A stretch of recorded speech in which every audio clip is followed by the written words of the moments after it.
مجھے بعض دوست ممالک کے سربراہوں نے جو الفاظ کہے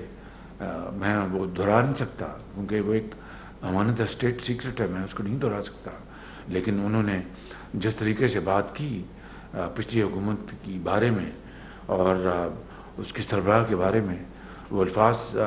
یعنی آپ کو میں بتاؤں تو آپ بھی بہت آپ کو پسینہ آ جائے گا کہ وہ کیا ایک رائے رکھتے تھے. جو سینٹرل ایشین لیڈرز تشریف لائے تھے ان سے، اور پھر چین اور روس کے صدور سے بھی وہاں پر ملاقات ہوئی، اور جو کانفرنس ہوئی اس میں ہم نے پاکستان کے اندر جو سیلاب نے، جو کہ ہمارے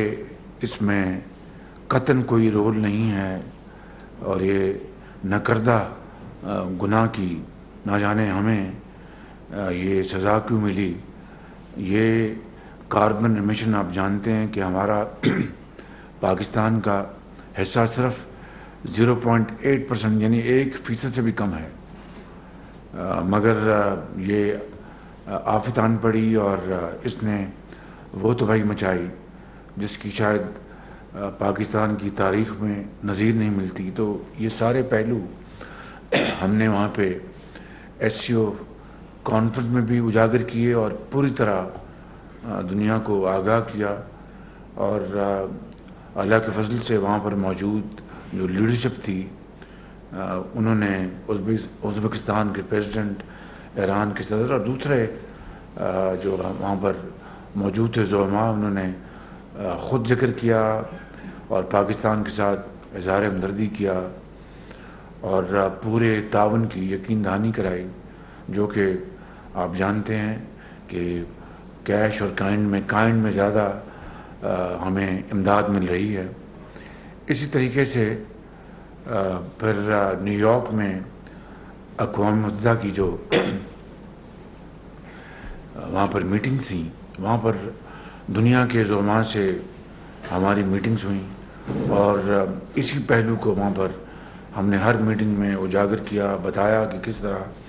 سیلاب کی جو تباہ کاریاں ہیں انہوں نے جس طرح 1500 لوگ اب تو 1600 سے زائد لوگ اللہ کے پیارے ہو گئے ہیں، جن میں بچے بھی ہیں، اور فصلیں تباہ ہو گئیں، لاکھوں گھر تباہ ہو گئے،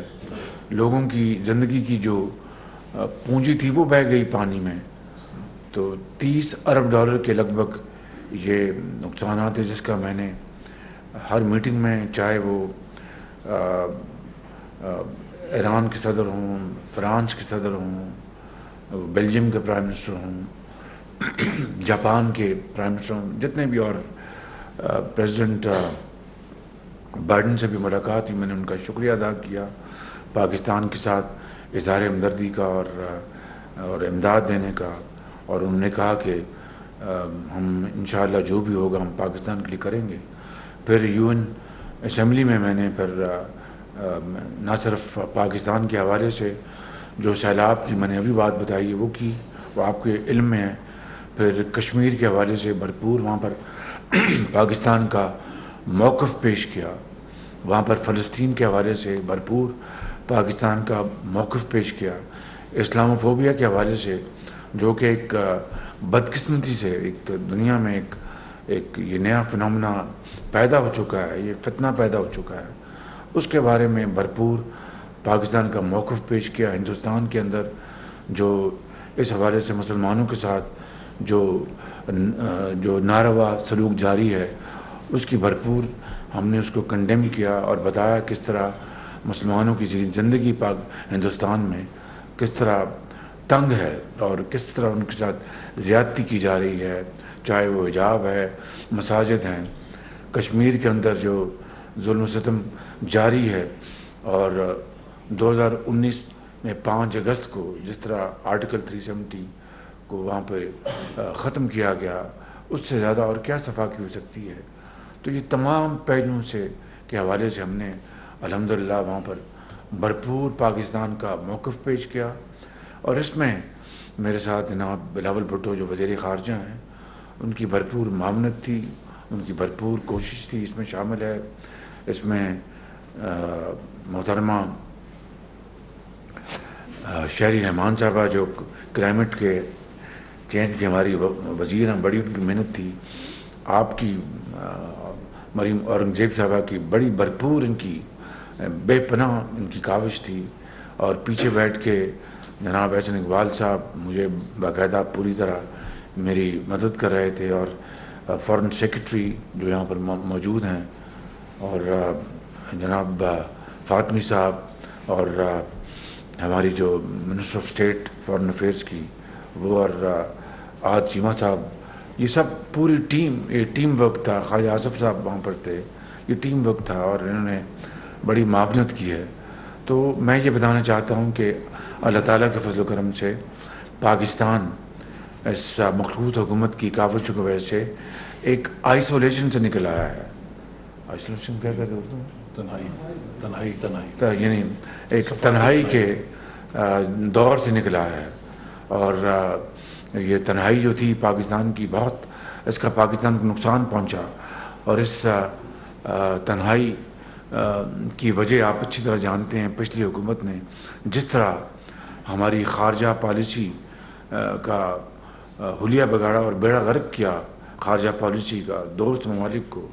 برادر ممالک کو جس طرح ناراض کیا گیا, میں اس کا عینی شاہد ہوں. مجھے بعض دوست ممالک کے سربراہوں نے جو الفاظ کہے میں وہ دہرا نہیں سکتا, کیونکہ وہ ایک امانت اسٹیٹ سیکرٹ ہے, میں اس کو نہیں دہرا سکتا. لیکن انہوں نے جس طریقے سے بات کی پچھلی حکومت کی بارے میں اور اس کی سربراہ کے بارے میں, وہ الفاظ یعنی آپ کو میں بتاؤں تو آپ بھی بہت, آپ کو پسینہ آ جائے گا کہ وہ کیا ایک رائے رکھتے تھے کہ کس طرح ایک تحکمانہ انداز میں, ایک انتہائی یعنی ایک بالکل جس طرح کہ میں عقل کل ہوں, اور یعنی کسی کی پرواہ نہ کرنا, کسی کو عزت نہ دینا, احترام سے بات نہ کرنا, اور ایک اپنے آپ کو آئنسٹائن سمجھنا, ٹانگ پہ ٹانگ رکھ کر کام کرنا کچھ نہ. تو مطلب کہنے کا یہ ہے کہ یہ اس طرح کی جو صورت ہے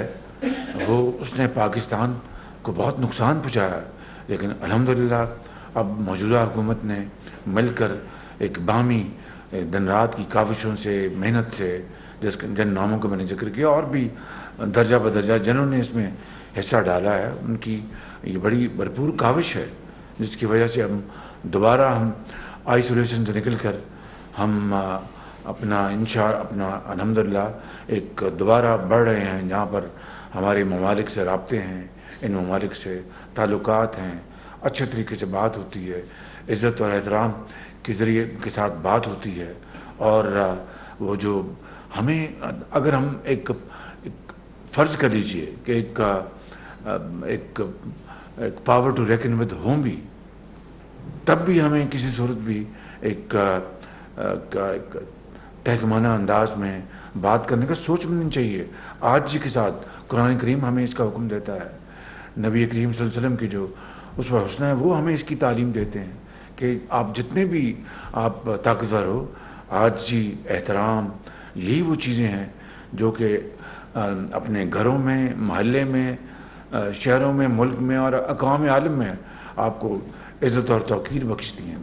یعنی پلے کچھ نہ ہونا اور دکھانے اپنا اس طرح کے اپنا مظاہرہ کرنا جس طرح کہ آپ جناب کیا کہتے ہیں وہ ایک عالمی پہلوان آپ نے گرز دیا ہوا ہے. کتنے افسوس کی بات ہے, ملک کی معیشت کو آپ نے تباہ کر دیا, برباد کر دیا, اور ملک کی معیشت کا آپ نے جنازہ نکال دیا, اور پھر آپ غیر ممالک کو کے سربراہوں کو اور دوست ممالک کے سربراہوں کو آپ اس طرح ملیں جس طرح کہ شاید وہ آپ سے مانگنے آئے ہوں. یہ کیا اپنا زندگی میں جینے کا یہ طریقہ ہے, دنیا میں رہنے کا یہ طریقہ ہے؟ آپ کو ہم اللہ تعالیٰ کے فضل و کرم سے ایک نیوکلیر طاقت ہیں, نہ ہماری طرف اللہ تعالیٰ کے فضل و کرم سے دشمن میلی آنکھ سے نہیں دیکھ سکتا. لیکن ہماری جو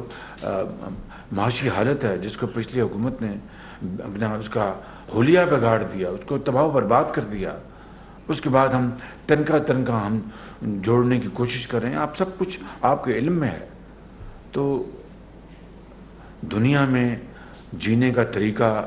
عزت اور وقار کے ساتھ اور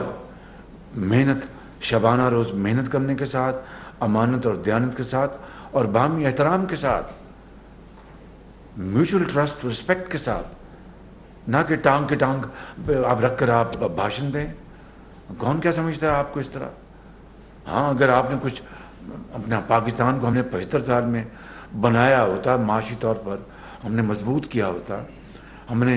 اپنی زراعت کو، اپنی صنعت کو، تجارت کو، اپنے وسائل کو ہم نے بڑھایا ہوتا، تب بھی آپ کو باہمی احترام اور عزت اور وقار کے ساتھ دوسروں کے ساتھ بات کرنی چاہیے. ایک ہاتھ میں کچکول ہو اور آپ دوسرے ہاتھ سے آپ جناب دھتکار رہے ہوں. آگ اور پانی اس طرح کبھی اکٹھے نہیں رہ سکتے. تو یہ وہ